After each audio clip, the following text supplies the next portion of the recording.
अब बैटरी का तीसरा अरेंजमेंट देखते हैं। तो चलो, जैसे पहले बैटरी एनर्जी सप्लाई कर रही थी, वैसे इस बार मान लेते हैं कि बैटरी एनर्जी स्टोर कर रही है। और बताओ, बैटरी एनर्जी स्टोर करेगी तो इसको प्रैक्टिकल शब्दों में बैटरी की चार्जिंग बोलते हैं। फिर हम देखते हैं कि अगर बैटरी एनर्जी स्टोर कर रही है या बैटरी में करंट एंटर कर रही है, तो अब सारे पैरामीटर कैसे निकालेंगे वो देखते हैं। ये चलो, इस बार भी मान लेते हैं कि कोई रियल बैटरी है, इसका EMF E, internal resistance R. और ध्यान रखना कि अभी तक तो जो केसेस लिए थे ना, अभी तक तो जो केसेस लिए थे उसमें बैटरी एनर्जी सप्लाई करी थी, मतलब करंट ऐसे बह रही थी, जिसको किताबी शब्दों में बोलते हैं कि बैटरी से करंट निकल रही थी।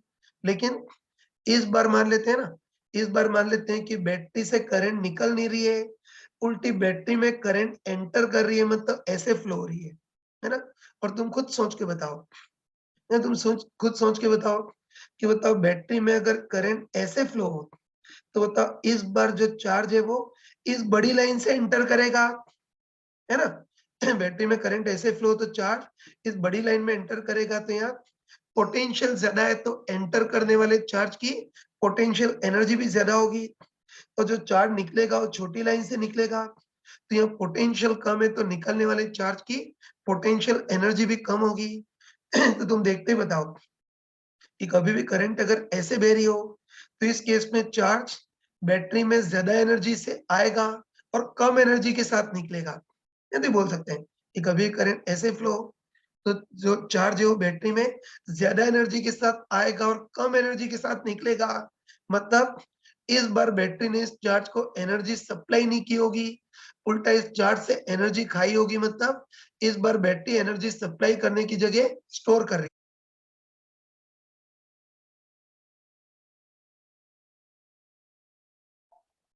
तो बच्चों, आगे बताने की जरूरत नहीं पड़े, है ना। आगे अच्छे ध्यान रखना कि कभी भी बैटरी से ऐसे करंट फ्लो हो रही हो, है ना, कभी बैटरी से ऐसे करंट फ्लो हो रही हो, तो इसको सिंपल शब्दों में बोलते हैं कि बैटरी से करंट निकल रही है, तो तब तो बैटरी एनर्जी सप्लाई कर रही होगी।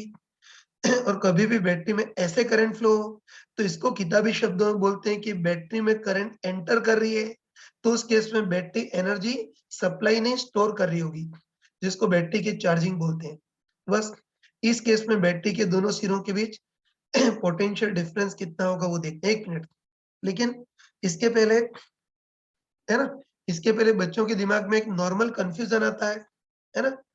तो नॉर्मली बच्चे ही सोचते हैं, है ना, हर किसी के दिमाग में ये आता है कि देखो, अभी तक तो हमने करंट में पढ़ा था कि बैटरी इस सिरे से चार्जेस को धक्का देती है ना, अभी तक तो यही पढ़ा था कि बैटरी इस सिरे से चार्जेस को धक्का देती है, मतलब नॉर्मली तो बैटरी से ऐसी करंट फ्लो होती है। अब इस बार उल्टी करंट कैसे फ्लो हो रही है, मतलब उल्टी गंगा कैसे बह रही है, ये लोगों के दिमाग में आता है। तो तुम खुद सोच के बताओ, तुम खुद सोच के बताओ कि करंट, है ना, करंट एक्सपेक्टेड डायरेक्शन की उल्टी बह रही है, मतलब निश्चित रूप से बोल सकते हैं कि निश्चित रूप से इससे भी ज्यादा वोल्टेज वाली बैटरी उल्टी लगाई गई होगी। तो ये ध्यान रखना कि इस बार करंट ऐसे बहने की जगह उल्टी बह रही है ना, तो उल्टी बह रही है, मतलब हम मन में ही सोच सकते हैं कि निश्चित रूप से इससे ज्यादा वोल्टेज वाली कोई बैटरी ऐसी लगाई गई होगी। तो बताओ, अब ये जो बैटरी हो तो चार्जेस को ऐसे मतलब क्लॉकवाइज धक्का दे रही है, और ये बैटरी चार्जेस को ऐसे मतलब एंटी क्लॉकवाइज धक्का दे रही है, लेकिन इसका वोल्टेज ज्यादा होगा तो इसकी चलेगी, इसकी चलेगी, मतलब करंट ऐसे फ्लो होगी, मतलब एंटी क्लॉकवाइज फ्लो होगी, इस बैटरी से निकलने की जगह मजबूरन इसके अंदर एंटर करेगी, है ना। ये तुम मान के चलना, आगे बताया नहीं जाएगा, तुम मान के चलना कि कभी भी बैटरी से करंट निकलने की जगह उल्टा करंट एंटर कर रही हो, तो मन में समझ जाना कि इससे भी ज्यादा वोल्टेज वाली बैटरी अपोजिंग लगाई गई होगी। ठीक है, ये चीजें आगे बोलने की जरूरत नहीं पड़े, ठीक है ना। चलो, एनीवे, अब आगे बढ़ते हैं ना। वही रियल बैटरी जिसका EMF E, internal resistor R, और ये जो पूरा सिस्टम होता है उसको रियल बैटरी सिस्टम बोलते हैं। और इस बार करंट निकलने की जगह उल्टी इस बार बैटरी में करंट एंटर कर रही है, मतलब दूसरे शब्दों में बैटरी एनर्जी स्टोर कर रही है। तो सबसे पहले देखते हैं कि इस बार बैटरी के दोनों सिरों के बीच पोटेंशियल डिफरेंस, मतलब इस बार VA माइनस VB कितना होगा वो देखना है। ये तो हमको अच्छे पता है ना? हमको अच्छे पता है कि VA माइनस VB के लिए किरचॉफ का यूज करेंगे ना, है ना? तो हमको अच्छे पता है कि VA माइनस VB निकालना है, तो उसके लिए सिंपली A से B की ओर चलेंगे। वही कि VA माइनस VB निकालने के लिए सिंपली A से B की ओर चलेंगे और रास्ते में जो नमूने आएंगे सबका पोटेंशियल ड्रॉप साइन के साथ लिखेंगे। तो तुम बताओ कि A से B की ओर चलेंगे तो सबसे पहले बैटरी है और बैटरी के पॉजिटिव पार्ट में एंटर करें तो प्लस ही, और अब इंटरनल रेजिस्टर है इसका पोटेंशियल डिफरेंस IR, और इस बार करंट की डायरेक्शन जा रहे हैं तो प्लस IR। तो बस कह सकते हैं, है ना, कह सकते हैं कि इस बार बैटरी के दोनों सिरों के बीच potential difference E minus IR की जगह E प्लस IR आएगा। हाँ बच्चों, ठीक है ना? तो इसको रिजल्ट की फॉर्म में याद रखना है। बार बार हम किरचॉफ भगवान को कष्ट देने की जरूरत नहीं है, इसको रिजल्ट की फॉर्म में याद रखना है ना, तो आगे कंपेरेटिवली याद रखना, ठीक है ना? तो बोल रहा हूँ कि आगे कंपेरेटिवली याद रखना, तो अच्छे ध्यान रखना कि कभी भी बैटरी से करंट निकल रही हो, है ना, कभी बैटरी से करंट निकल रही हो मतलब बैटरी एनर्जी सप्लाई कर रही हो तब तो उसके across potential difference E minus IR होता है। और कभी भी बैटरी में करंट एंटर कर रही हो या बैटरी एनर्जी स्टोर कर रही हो तो अब इसके across potential difference E plus IR होगा।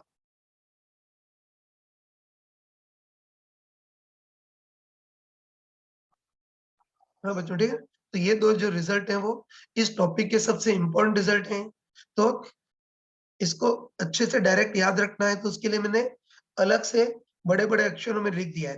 ये तो अच्छे ध्यान रखना आगे, ये आगे अच्छे ध्यान रखना कि कभी भी बैटरी से करंट ऐसे फ्लो हो रही हो तो उसको किताबी शब्दों में बोलते हैं कि बैटरी से करंट निकल रही है, या दूसरे शब्दों में बैटरी एनर्जी सप्लाई कर रही है। तो ध्यान रखना कि कभी भी बैटरी से करंट निकल रही हो या बैटरी एनर्जी सप्लाई कर रही हो तब तो उसके across potential difference E minus IR होगा। और ऐसे ध्यान रखना कि कभी भी ऐसे करंट फ्लो हो रही हो तो उसको किताबी शब्दों में बोलते हैं कि बैटरी में करंट एंटर कर रही है, या इस बार बैटरी एनर्जी स्टोर कर रही होगी।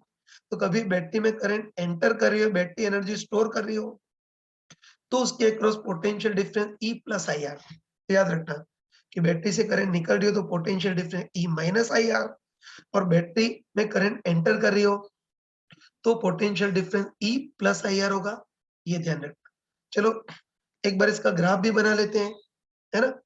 तो वही केस दे रहा हूँ कि जिसमें बैटरी करंट, सॉरी, वही केस दे रहा हूँ जिसमें बैटरी में करंट एंटर कर रही है या बैटरी एनर्जी स्टोर कर रही है। तो ऐसा करते हैं कि बैटरी में एंटर करने वाली करंट I को चेंज करते हैं जैसे जैसे करंट I को चेंज करेंगे वैसे वैसे बैटरी के क्रॉस पोटेंशियल डिफरेंस कैसे चेंज करेगा वो देखना है। तब तो हमको डायरेक्ट याद है कि बैटरी एनर्जी स्टोर कर रही है, करंट एंटर कर रही है, तो इस बार इसके cross potential difference E plus IR होगा। तो बताओ इस बार भी पोटेंशियल डिफरेंस, है ना, इस बार भी पोटेंशियल डिफरेंस I की पावर 1 पे डिपेंड कर रहा है, करंट के साथ लीनियरली चेंज कर रहा है, इसलिए इस बार भी ग्राफ स्ट्रेट लाइन होगा। तो इसको भी स्ट्रेट लाइन की standard equation y equal to C plus mx से कंपेयर कर सकते हैं। तो कंपेयर करेंगे तो c या y इंटरसेप्ट का काम कौन करेगा? E। तो इस बार c या y इंटरसेप्ट का काम तो EMF E, और तो कॉमन सेंस से बोल सकते हैं कि जब करंट जीरो हो तब तो बैटरी के अक्रॉस पोटेंशियल डिफरेंस EMF के बराबर ही होगा, है ना? और बताओ m या स्लोप का काम प्लस r, तो स्लोप पॉजिटिव में तो ग्राफ ऊपर की ओर जाएगा, है ना? तो इसको तो हम लॉजिकली बोल सकते हैं। बताओ जब बैटरी में करंट बिल्कुल जीरो हो तब तो पोटेंशियल डिफरेंस EMF के बराबर होगा, और उसके बाद जैसे जैसे करंट बढ़ाएंगे तो वैसे वैसे E प्लस IR के अकॉर्डिंग जो पोटेंशियल डिफरेंस है वो लीनियरली बढ़ेगा। तो ये इजीली तुम कर सकते हो।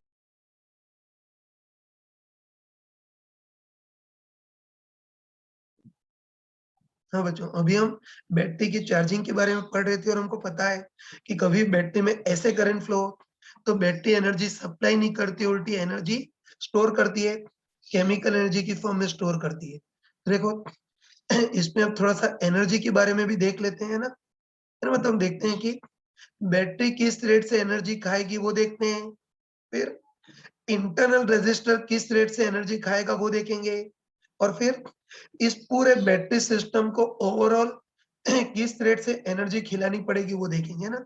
जैसे मान लेते हैं कि बैटरी 10 की रेट से एनर्जी खा रही है और अंदर बैठा हुआ इंटरनल रेजिस्टेंस 5 की रेट से एनर्जी खा रहा है। तो इस पूरे बैटरी सिस्टम को ओवरऑल हमको किस रेट से एनर्जी खिलानी पड़ेगी? 15 के रेट से एनर्जी खिलानी पड़ेगी। उसमें बैटरी तो जो एनर्जी खाएगी वो केमिकल एनर्जी की फॉर्म में स्टोर हो जाएगी और रेजिस्टर जो एनर्जी खाएगा उसको हीट की फॉर्म में वेस्ट कर देगा, है ना? तो एनर्जी का हिसाब किताब वैसे ही करते हैं, है ना? ठीक।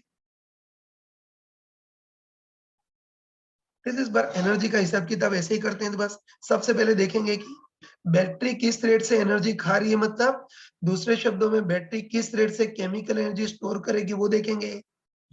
दूसरा, इंटरनल रेजिस्टर किस रेट से एनर्जी खाएगा, है ना? इंटरनल रेजिस्टर जितनी भी एनर्जी खाएगा उसको हीट की फॉर्म में वेस्ट करेगा। तो इंटरनल रेजिस्टर किस रेट से एनर्जी खाएगा वो देखेंगे। और फिर हम देखेंगे कि इस पूरे बैटरी सिस्टम को ओवरऑल किस रेट से एनर्जी खिलानी पड़ेगी या किस रेट से एनर्जी सप्लाई करनी पड़ेगी वो देखेंगे। स्टार्ट करते हैं। तो देखो सबसे पहले स्टार्ट करते हैं। सबसे पहले देखते हैं कि बैटरी किस रेट से एनर्जी खाएगी, मतलब बैटरी किस रेट से केमिकल एनर्जी स्टोर करेगी वो देखता है। तो हमको अच्छे ही पता है कि बताओ बैटरी का ईएमएफ है ना, बैटरी का ईएमएफ ई, और उससे अगर आई करंट निकलती तब तो बैटरी ईआई की रेट से एनर्जी सप्लाई करती, लेकिन एंटर कर रही है तो ईआई की रेट से एनर्जी स्टोर करेगी, है ना? तो हम बोल सकते हैं कि बताओ इस बार बैटरी में आई करंट एंटर कर रही है ना, तो आई करंट एंटर कर रही है तो बताओ बैटरी किस रेट से एनर्जी खाएगी या किस रेट से केमिकल एनर्जी स्टोर करेगी? ईआई की रेट से एनर्जी खाएगी या केमिकल एनर्जी की फॉर्म में स्टोर करेगी? तो बैटरी तो ईआई की रेट से एनर्जी खाएगी। अब अंदर बैठा हुआ इंटरनल रेजिस्टर वो किस रेट से एनर्जी खाएगा वो देखना है। तो हमको पता है कि इंटरनल रेजिस्टर स्मॉल आर और उसमें करंट आई फ्लो हो रही है, तो इंटरनल रेजिस्टर किस रेट से एनर्जी खाएगा? आई स्क्वायर आर। और इंटरनल रेजिस्टर जितनी भी एनर्जी खाएगा उसको हीट की फॉर्म में वेस्ट करेगा। मतलब दूसरे शब्दों में बोल सकते हैं कि बैटरी के अंदर किस रेट से हीट प्रोड्यूस होगी? आई स्क्वायर आर की रेट से। तो बस अब हमको देखना है कि पूरे बैटरी सिस्टम को ओवरऑल किस रेट से एनर्जी खिलानी पड़ेगी, मतलब ओवरऑल किस रेट से एनर्जी देनी पड़ेगी वो देखना है। बस हम कंफर्म बोल सकते हैं कि बताओ, नहीं कंफर्म बोल सकते हैं कि बताओ बैटरी ईआई की रेट से एनर्जी खा रही है, internal resistor I square R की रेट से एनर्जी खा रहा है, तो पूरे बैटरी सिस्टम को ओवरऑल किस रेट से एनर्जी खिलानी पड़ेगी? EI plus I square R, इस रेट से एनर्जी खिलानी पड़ेगी, मतलब पूरे बैटरी सिस्टम को ओवरऑल इस रेट से एनर्जी सप्लाई करनी पड़ेगी। उसमें से, है ना, उसमें से जो ईआई वाली एनर्जी है वो तो केमिकल एनर्जी की फॉर्म में स्टोर हो जाएगी और आई स्क्वायर आर वाली जो एनर्जी है वो हीट की फॉर्म में वेस्ट हो जाएगी। तो ये इसके एनर्जी का हिसाब किताब हो गया।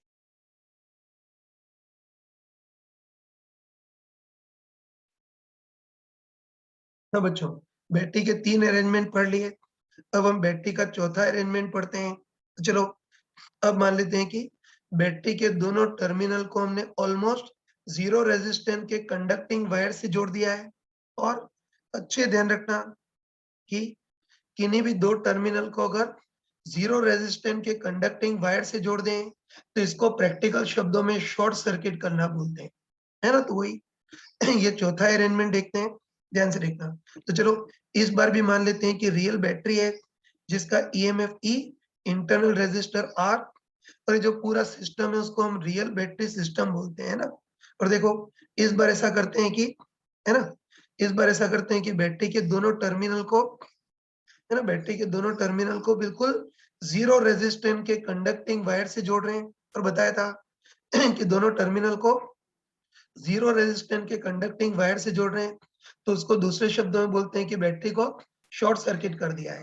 तो बस सबसे पहले देखते हैं कि बैटरी के दोनों सिरों को जीरो रेजिस्टेंस के कंडक्टिंग वायर से जोड़ दें तो इस बार सर्किट में करंट कितनी फ्लो होगी वो देखना है। तो तुम खुद बताओ कि बैटरी के दोनों सिरों को वायर से जोड़ दिया है, मतलब सर्किट कंप्लीट है, और सर्किट कंप्लीट है तो करंट फ्लो होगी। और हमको कॉमन सेंस से पता है, और हमको कॉमन सेंस पता है कि केवल एकमात्र यही बैटरी है ना। तो हमको अच्छे पता है कि बैटरी इस वाले सिरे से चार्जेस को धक्का देती है ना? तो बैटरी इस वाले सिरे से चार्जेस को धक्का देती है, तो चार्जेस ऐसे फ्लो होंगे, और चार्जेस ऐसे फ्लो होंगे तो करंट भी ऐसे ही फ्लो होगी, मतलब क्लॉकवाइज डायरेक्शन में फ्लो होगी। और मैंने तुमको कई बार बताया था कि इस बार भी सर्किट में करंट कितनी फ्लो होगी, तो रास्ते का नेट ईएमएफ अपन रास्ते का टोटल रेजिस्टेंस, तो बताओ रास्ते का नेट ईएमएफ तो ई अपन रास्ते का टोटल रेजिस्टेंस, तो होता है एक तो इंटरनल रेजिस्टेंस तो आर है, और बाहर जो वायर लगा है उसका रेजिस्टेंस ऑलमोस्ट 0 है। तो बताओ इस बार करंट कितनी फ्लो होगी, रास्ते का ईएमएफ ई ओपन रास्ते का रेजिस्टेंस केवल स्मॉल आर। और उसमें एक और चीज हम बोल सकते हैं ना बच्चों, इसमें एक और चीज बोल सकते हैं, बताओ इस बार बैटरी के दोनों टर्मिनल को बिल्कुल 0 रेजिस्टेंस के कंडक्टिंग वायर से जोड़ा है ना। तुम बताओ कि इस बार एक्सटर्नल रेजिस्टेंस बिल्कुल 0 लगाया है, मतलब इस बार रास्ते का टोटल रेजिस्टेंस मिनिमम होगा, कह सकते हैं ना कि इस बार एक्सटर्नल रेजिस्टेंस बिल्कुल 0 लगाया है, तो इस बार रास्ते का टोटल रेजिस्टेंस मिनिमम होगा, और रास्ते का टोटल रेजिस्टेंस मिनिमम होगा तो सर्किट में बहने वाली करंट मैक्सिमम होगी, है ना? तो तुम अच्छे ध्यान रखना, ठीक है ना? तुम अच्छे ध्यान रखना कि किसी भी बैटरी से अगर हमको मैक्सिमम करंट खींचनी है ना? अच्छे ध्यान रखना कि किसी भी बैटरी से हमको मैक्सिमम करंट खींचनी है, तो उसके लिए क्या करेंगे, इसके दोनों सिरों को शॉर्ट सर्किट कर देंगे, मतलब 0 रेजिस्टेंस के कंडक्टिंग वायर से जोड़ देंगे, तो तब रास्ते का टोटल रेजिस्टेंस मिनिमम होगा तो करंट मैक्सिमम होगी। तो ये कई बार पूछा जाता है, तो याद रखना कि किसी भी बैटरी से, है ना, किसी बैटरी से मैक्सिमम करंट खींचनी है, तो उसके लिए इसके दोनों सिरों को शॉर्ट सर्किट कर देंगे तो करंट मैक्सिमम पॉसिबल होगी। तो इस बार करंट ई बाय आर इतनी आ गई, करंट तो इतनी आ गई। अब सेकेंड पार्ट में देखना है कि इस बार बैटरी के दोनों सिरों के बीच पोटेंशियल डिफरेंस कितना होगा, मतलब वीए माइनस वीबी कितना होगा वो देखना है।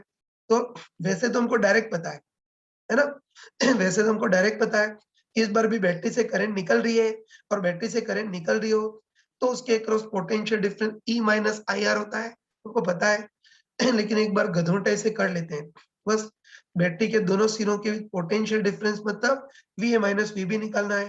तो उसके लिए सिंपली ए से बी की ओर चलेंगे, और रास्ते में जो जो नमूने आ रहे हैं उनके पोटेंशियल ड्रॉप साइन के साथ लिखेंगे। तो तुम बताओ कि ए से बी की ओर चलेंगे तो सबसे पहले बैटरी आ रही है, और बैटरी के पॉजिटिव पार्ट में एंटर करें तो प्लस ही, और फिर इंटरनल रेजिस्टर है और करंट के अपोजिट जा रहे हैं तो माइनस आई आर लेकिन आगे बेवकूफी करने की जरूरत नहीं, हमको डायरेक्ट याद है कि बताओ बैटरी से करंट निकल रही है ना, और बैटरी से करंट निकल रही हो तब तो उसके across potential difference simply E minus I R ही होता है। इस बार आई की वैल्यू रख सकते हो, या तो बताओ शॉर्ट सर्किट कर दिया है, इसलिए इस बार करंट मैक्सिमम पॉसिबल होगी, और कितनी होगी ई बाय आर। तो तुम बताओ कि सॉल्व करेंगे तो आर से आर कैंसल और ई से ई भी कैंसल, तो बताओ इस बार पोटेंशियल डिफरेंस कितना होगा, बिल्कुल 0। तो कह सकते हैं कि इस बार बैटरी के दोनों सिरों के पोटेंशियल डिफरेंस 0 होगा, है ना? तो इसको ध्यान रखना है, इसको ध्यान रखना, तो अच्छे याद रखना कि कभी भी, है ना, अच्छे ध्यान रखना कि कभी भी किन्हीं भी दो टर्मिनल को 0 रेजिस्टेंस के कंडक्टिंग वायर से जोड़ दें, या किन्हीं भी दो टर्मिनल को शॉर्ट सर्किट कर दें, तो फाइनली उन दोनों सिरों के अक्रॉस पोटेंशियल डिफरेंस 0 हो जाएगा, और पोटेंशियल में डिफरेंस 0 हो जाएगा, मतलब कहने का मतलब है कि दोनों का पोटेंशियल सेम हो जाएगा। और ये चीज कोई नई नहीं है, ये चीज तो हम इलेक्ट्रोस्टैटिक में भी पढ़ चुके थे, है ना? इलेक्ट्रोस्टैटिक में ही पढ़ा था कि दो कंडक्टिंग स्फीयर को, है ना, दो मेटेलिक स्फीयर को 0 रेजिस्टेंस के कंडक्टिंग वायर से जोड़े तो चार्ज तब तक फ्लो होता है जब तक कि दोनों का पोटेंशियल सेम नहीं हो जाए। पोटेंशियल सेम हो जाएगा तो पोटेंशियल डिफरेंस 0। ठीक है, तो अब आगे कहने की जरूरत नहीं, अच्छे ध्यान रखना, अच्छे ध्यान रखना कि केवल बैटरी नहीं, है ना, केवल बैटरी नहीं, पूरी फिजिक्स में किन्हीं भी दो टर्मिनल को अगर 0 रेजिस्टेंस के कंडक्टिंग वायर से जोड़ दें या शॉर्ट सर्किट कर दें तो करंट ऐसे फ्लो होगी ताकि दोनों के अक्रॉस पोटेंशियल डिफरेंस 0 हो जाए। पोटेंशियल डिफरेंस 0 हो जाएगा मतलब पोटेंशियल सेम हो जाएगा, तो इजीली कर सकते हैं। अब देखो इसमें हमने थोड़ी सी बेवकूफी की यार, है ना, ध्यान रखना कि इसमें थोड़ी बेवकूफी की, जैसे हमको V A minus V B निकालना था ना, तो हमको पता है कि VA माइनस VB निकालने के लिए A से B की ओर चलेंगे, लेकिन A से B की ओर मूर्खों टाइप से इस रास्ते से क्यों चलें? इसी रास्ते चल जाए ना, ये ज्यादा इजी रहेगा। तो ध्यान रखना कि बैटरी के दोनों सिरों के बीच potential difference VA minus VB निकालना है, तो उसके लिए A से B की ओर चलेंगे, लेकिन हम मूर्खों टाइप से इस कठिन रास्ते से नहीं, हम A से B की ओर इस रास्ते चलेंगे। तो बताओ A से B की ओर इस रास्ते चलेंगे तो इस रास्ते में ना तो रेजिस्टर है, ना बैटरी है, ना कैपेसिटर है, कुछ भी नहीं है, इससे जीरो डायरेक्ट आ जाएगा, है ना। तो तुम A से B तक ऐसे चलो तब भी पोटेंशियल डिफरेंस जीरो, और तुम चालाक हो मतलब A से B तक अगर इस रास्ते चलोगे तब भी जीरो हो जाएगा। लास्ट बार बोल रहा हूँ, याद रखना कि पूरी फिजिक्स में किन्हीं भी दो टर्मिनल को शॉर्ट सर्किट कर दें या जीरो रेजिस्टेंस से जोड़ दें तो दोनों के क्रॉस पोटेंशियल में डिफरेंस जीरो हो जाएगा। पोटेंशियल में डिफरेंस जीरो हो जाएगा तो पोटेंशियल सेम हो जाएगा, मतलब यहाँ पोटेंशियल +10 है तो यहाँ भी +10। और ये चीज तो हमने पॉइंट पोटेंशियल में यूज की थी, वहां बताया था कि जब तक एक, है ना, जब तक जीरो रेजिस्टेंस का कंडक्टिंग वायर है तब तक पोटेंशियल सेम होता है। इधर पोटेंशियल +10 तो इधर भी +10 बोल रहे थे, तो एक्चुअली इसी कंसेप्ट का यूज कर रहे थे। ये कर लिया तो बच्चों सर हमने कर लिया, लेकिन कई लोग, है ना, कुछ दृढ़ बुद्धि लोग होते हैं, तो कई लोग इसमें एक बेवकूफी करते हैं, वो सुन लेना। तो कई लोग क्या करते हैं कि करंट निकालने के लिए केवल ये जो जीरो रेजिस्टेंस का कंडक्टिंग वायर था उसको कंसीडर करते हैं, है ना। तो ध्यान रखना कि कई डेढ़ बुद्धि बच्चे करंट निकालने के लिए केवल ये जो जीरो रेजिस्टेंस वाला कंडक्टिंग वायर उसको कंसीडर करते हैं, और लोग ये बोलते हैं, है ना, लोग ये बोलते हैं कि जो जीरो रेजिस्टेंस का कंडक्टिंग वायर है इसके अक्रॉस पोटेंशियल डिफरेंस जीरो होगा तो करंट भी जीरो होगी। तो बताओ ये चीज सही है गलत? गलत है यार, है ना। इसको अगर, है ना, इसको ढंग से देख सकते हैं कि तुम बताओ कि किसी डेढ़ बुद्धि इंसान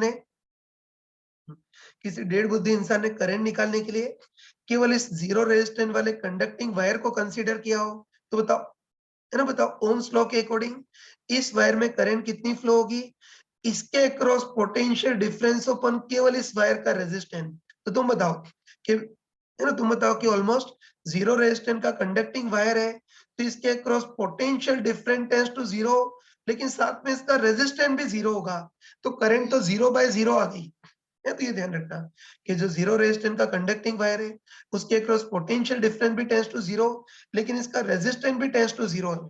तो करंट तो 0/0 आ गई, 0/0 आ गई मतलब कम से कम जीरो होना जरूरी नहीं है ना, 0/0 आ गई, इसलिए इतना तो बोल सकते हैं कि करंट जीरो होना जरूरी नहीं है। तो बस अब इस बेवकूफी से सबक लेना, है ना। इस इस बेवकूफी से सबक लेना, तो अच्छे ध्यान रखना तुम, है ना, अच्छे ध्यान रखना कि पूरी फिजिक्स में, है ना, पूरी फिजिक्स में कभी भी जीरो रेजिस्टेंस के कंडक्टिंग वायर में करंट निकालनी हो तो उसके लिए कंडक्टिंग वायर के अक्रॉस ओम्स लॉ मत लगाना, वरना हमेशा 0/0 आएगा, है ना। याद रखना कि जीरो रेजिस्टेंस के कंडक्टिंग वायर में करंट निकालनी है तो गधों टाइप से इस कंडक्टिंग वायर के लिए ओम्स लॉ मत लगाना, वरना हर बार 0/0 आ जाएगा। बस याद रखना कि जीरो रेजिस्टेंस के कंडक्टिंग वायर से करंट निकालनी है तो उसके लिए हम क्या करते हैं, एक कदम पीछे जाते हैं, और है ना, और एक कदम पीछे आएंगे तो हमको पता चल रहा है कि इधर से E/R करंट आ रही है, तो इसमें भी कितनी बहेगी, E/R यही बहेगी। ठीक है, तो अच्छे ध्यान रखना, आगे बहुत यूज होगा। तो लास्ट बार बोल रहा हूँ, है ना, तुम अच्छे ध्यान रखना कि कभी भी जीरो रेजिस्टेंस के कंडक्टिंग वायर में करंट निकालनी है तो इस कंडक्टिंग वायर के लिए ओम्स लॉ मत लगाना, वरना 0/0 आ जाएगा। दो अंडे मिलेंगे जिसका ऑमलेट बना करके खा सकते हो, लेकिन क्वेश्चन सॉल्व नहीं कर सकते हो। याद रखना कि कभी जीरो रेजिस्टेंस के कंडक्टिंग वायर में अगर करंट निकालनी है तो क्या करेंगे, एक कदम पीछे जाएंगे, एक कदम आगे जाएंगे। और बताओ इधर से 10 एम्पियर करंट आ रही हो, इधर से 3 एम्पियर की करंट आ रही हो, तो इधर से 13 एम्पियर की करंट, तो जीरो रेजिस्टेंस के कंडक्टिंग वायर में करंट निकालने तो बस या तो एक कदम पीछे जाएंगे या फिर एक कदम आगे जाएंगे, ऐसे देखते हैं।